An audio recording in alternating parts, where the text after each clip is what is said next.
नमस्कार प्रिय विद्यार्थियों, स्वागत है आपका वीकेएस फिजिक्स एकेडमी में। आज हम ऑप्टिक्स के बहुत ही इम्पोर्टेंट टॉपिक फ्रॉनहोफर डिफ्रैक्शन के बारे में अध्ययन करेंगे। और फ्रॉनहोफर डिफ्रैक्शन में हमारे पास जो स्लिट होती हैं जिनसे हम डिफ्रैक्शन विवर्तन के बारे में अध्ययन करते हैं, उसमें सबसे पहले आती है सिंगल स्लिट, उसके बाद आती है डबल स्लिट और उसके बाद आती है एन स्लिट। तो यहाँ पर हम डबल स्लिट एक्सपेरिमेंट जो है उसको आपके सामने यहाँ पर डिस्क्राइब करेंगे। और इसके जो पहले के वीडियोज़ हमने अपलोड किए हैं उसमें ये सभी टॉपिक्स जो हैं ऑलरेडी अपलोडेड हैं, लेकिन वहाँ पर थोड़ी क्लियरिटी नहीं है और वो काफ़ी पुराने वीडियोज़ हैं, तो उनमें उस तरीके की थोड़ी क्लियरिटी नहीं है जिस प्रकार की क्लियरिटी यहाँ पर आपको मिलेगी। इसलिए इस टॉपिक्स को मैं दोबारा से अपलोड कर रहा हूँ।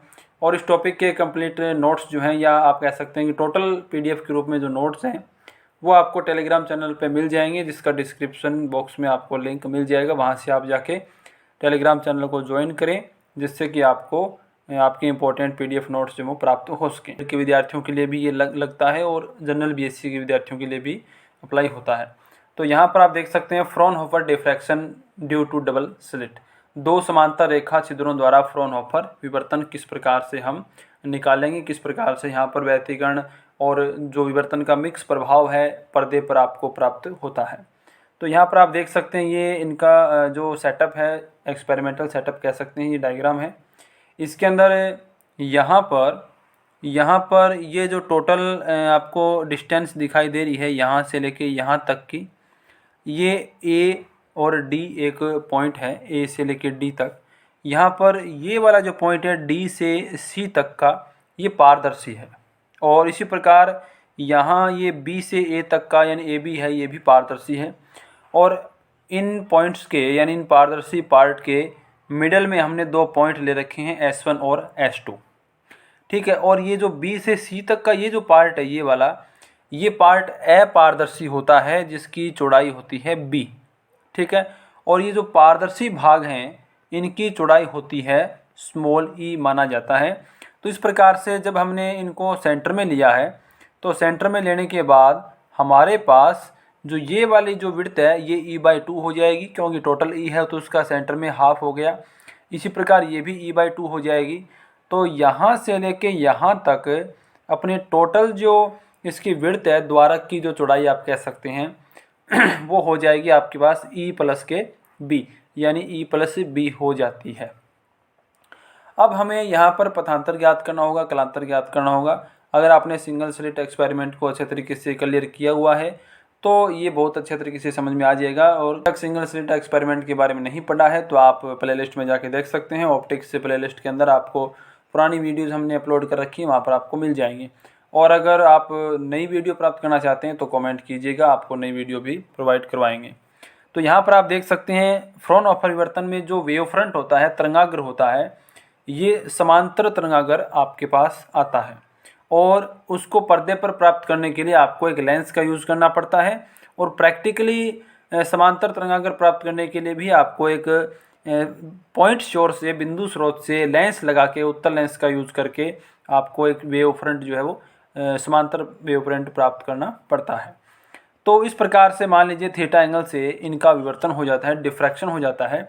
और आगे आपने लेंस का यूज़ किया। ये जो W' जो वैल्यू लिखी है हमने, ये हमने एक वेव फ्रंट को नाम दिया है W', विवर्तित तरंगाग्र, डिफ्रैक्टेड वेव फ्रंट है।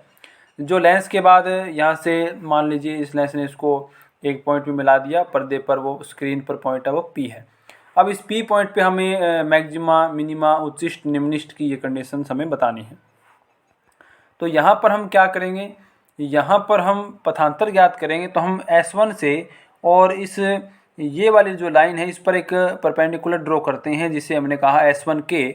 और यहाँ पर S2 के ये वाला जो एरिया है, ये वाली जो लेंथ है S2 के, देख सकते हैं कि ये वाला एंगल है वो भी थीटा होगा। और ये थीटा कैसे आएगा ये भी आप देख सकते हैं कि ये वाला जो हमारा ट्राइंगल है, इस ट्राइंगल के अंदर ये वाला जो एंगल है ये होगा आपका 90 - थीटा। और ये जो K के ऊपर एंगल है ये आपका 90 है ही। और प्लस में ये S2, S1 और K, ये आपको एंगल फाइंड करना है, S2, S1, K। और तीनों एंगल का जो योग है वो होगा 180। तो 90 यहाँ से क्रॉस हो जाएंगे 180, और ये थीटा एंगल आपका यहाँ पर आ जाएगा। अब इसके बाद अगर हम देखते हैं तो इसके बाद यहाँ पर पथांतर जो है आपका S2K पथांतर हो गया। ये पथांतर आपको फाइंड करना होगा, यानी ये S2K फाइंड करना होगा। तो इसमें हम साइन थीटा लगा देंगे। उससे पहले हम क्या करेंगे कि जो हमने सिंगल स्लिट से हमने वैल्यू निकाली थी आयाम की, एम्पलीट्यूड की, वो होती है A बराबर A0 sign alpha upon alpha, जहाँ पर एल्फा जो है वो डेल बाय 2 के इक्वल होता है और डेल जो है वो होता है 2 पाई ई साइन थीटा अपॉन लेमडा। ये डेल की वैल्यू होती है कालांतर की। और यहाँ से आप अल्फा की वैल्यू निकालते हैं तो 2 से 2 कैंसिल हो जाएगा, ये पाई ई साइन थीटा अपॉन लेमडा होता है। तो इस प्रकार से यहाँ पर आप देख सकते हैं कि ये अल्फा की वैल्यू यहाँ पर हो जाती है। अब हमारे पास ये जो ट्राइंगल है ये वाला S1 S2K, इसमें हम साइन थीटा लगाएंगे और साइन थीटा के अकॉर्डिंग हम यहाँ पर पथांतर ज्ञात करेंगे। तो हमने क्या किया, यहाँ पर हमने S1 S2K में साइन थीटा लगाया तो साइन थीटा बराबर आया S2K by S1 S2। Diagram में आप देख सकते हैं। और S1 S2 की वैल्यू जो है वो हमारे पास है E plus B sine theta equals हो जाएगा S2K। यहाँ पर आप देख सकते हैं S1 S2 की वैल्यू जो है S1 से लेके और S2 की ये वैल्यू है ये E प्लस बी के बराबर है। तो इस प्रकार से आपके पास यहाँ पर आ जाएगा E plus B sine theta बराबर S2K और पथांतर S2K का मान आ गया E plus B sine theta. अब जब पथांतर आपके पास आ गया तो फिर हम कलांतर का मान भी ज्ञात कर सकते हैं। तो कलांतर जो है वो होता है 2 पाई अपॉन लेमडा इंटू पथांतर, और डेल कलांतर हमारा था तो 2 पाई अपॉन लेमडा इंटू पथांतर ज्ञात किया हमने E plus B sine theta. इसलिए P बिंदु पर परिणामी जो आयाम है R वो व्यतिकरण सिद्धांत से हम इस प्रकार से निकालेंगे। देखिए यहाँ पर हमने जो सिंगल स्लिट वाला निकाला था उसमें हम एक स्लिट का जो आयाम है वो निकालते हैं A0 साइन एल्फा बटे अल्फा।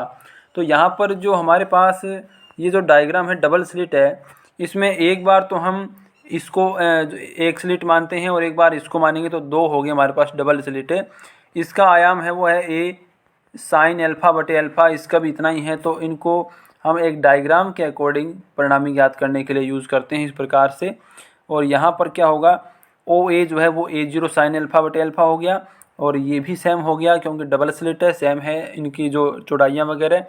तो इन दोनों के मध्य कलांतर हो गया डेल, और इसमें हम जो कोज्या नियम होता है परिणामी ज्ञात करने के लिए वो यहाँ पर हम यूज़ करेंगे। तो उसमें क्या होगा आप देख सकते हैं R² बराबर ये कोज्या नियम होता है। कोज्या नियम जैसे कि आपने पढ़ा होगा R² बराबर P² plus Q² plus 2PQ cos theta होता है। यहाँ पर OA होल स्क्वायर हो जाएगा plus AB plus 2OA AB कोस डेल, क्योंकि यहाँ पर एंगल था डेल। यहाँ पर आप देख सकते हैं ये एंगल दोनों सदिश के बीच में डेल था। उसके बराबर AO² साइन स्क्वायर अल्फा बटे अल्फा स्क्वायर, ये सेम हो जाएंगी।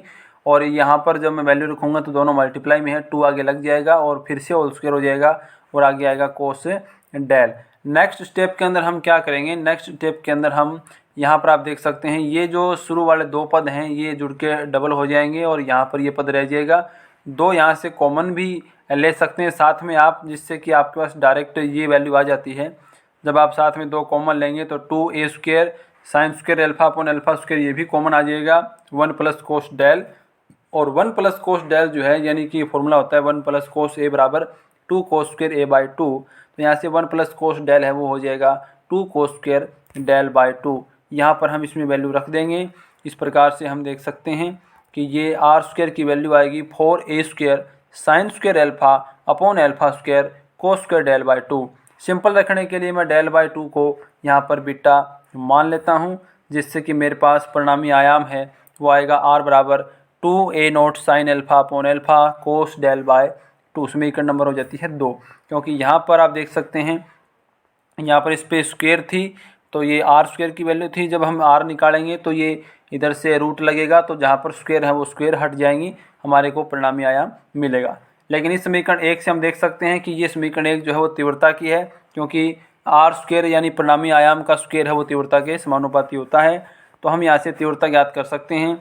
अब ये समानुपाती होता है, हमारा रिलेशन होता है I समानुपाती R², लेकिन यहाँ पर जो कांस्टेंट K आएगा उसकी वैल्यू हमने यहाँ पर 1 ले रखी है, तो I बराबर हो जाएगा R²। और इस प्रकार से यहाँ पर R² की वैल्यू हम रखेंगे तो ये हमारे पास वैल्यू आएगी। डेल बाई 2 को हमने बीटा सपोज कर लिया, तो हमारे पास जो परिणामी तीव्रता है वो आएगी I equals 4a0² sine square alpha upon alpha square cos square beta. अब ये जो आयाम आपको दिखाई दे रहा है 4a0², ये है तीव्रता का आयाम जिसे I0 आपने मान लिया, और आपके पास फाइनल तीव्रता जो है इंटेंसिटी है वो आ जाती है I बराबर I0 sine square alpha upon alpha square cos square beta. अब अगर हम कोस बीटा को एक बार छोड़ देते हैं तो बाकी जो ये पद है स्टार्टिंग वाला, ये सिंगल स्लिट से आपको प्राप्त होता है। तो डबल स्लिट में भी सेम ही आपको रिजल्ट मिलता है, लेकिन डबल स्लिट में 2 स्लिट होती हैं, तो उनसे जो पॉइंट हमने माने थे S1 और S2, उन पॉइंट से निकलने वाले तरंगों में वहाँ पर व्यतिकरण भी होता है, वो 2 कला संबंध स्रोतों की तरह व्यवहार करते हैं। इस वजह से यहाँ पर इसके अंदर जो साइन वाला कंपोनेंट है ये आपको व्यतिकरण प्रतिरूप देता है पर्दे पर, और कोस स्क्वायर बीटा वाला जो प्रतिरूप है या कोस स्क्वायर बीटा का जो पद है वो आपको व्यतिकरण के कंपोनेंट आपको देगा, यानी उच्चिष्ट और निम्निष्ट कोस स्क्वायर बीटा के अकॉर्डिंग बताई जाएंगी। तो अब आप कह सकते हैं कि यहाँ पर परिणामी तीव्रता जो है वो 2 घटकों के कारण मिलकर बनती है, जिसमें एक है आपका साइन स्क्वायर अल्फा बटे अल्फा स्क्वायर का, दूसरा है कोस स्क्वायर बीटा का। तो इस प्रकार से यहाँ पर जो इसमें 2 कंपोनेंट हैं उसमें साइन स्क्वायर अल्फा बटे अल्फा स्क्वायर आपको विवर्तन प्रतिरूप देगा और कोस स्क्वायर बीटा आपको व्यतिकरण प्रतिरूप देगा। अब ये किस प्रकार से इनका उच्चिष्ट निम्निष्ट और हम ये सब बताएंगे, कंडीशन ग्राफ कैसे बनाएंगे, ये हम नेक्स्ट वीडियो में बात करेंगे। तो मिलते हैं नेक्स्ट वीडियो में। वीडियो को लाइक करें, कमेंट करें, अधिक से अधिक विद्यार्थियों तक शेयर जरूर करें। धन्यवाद।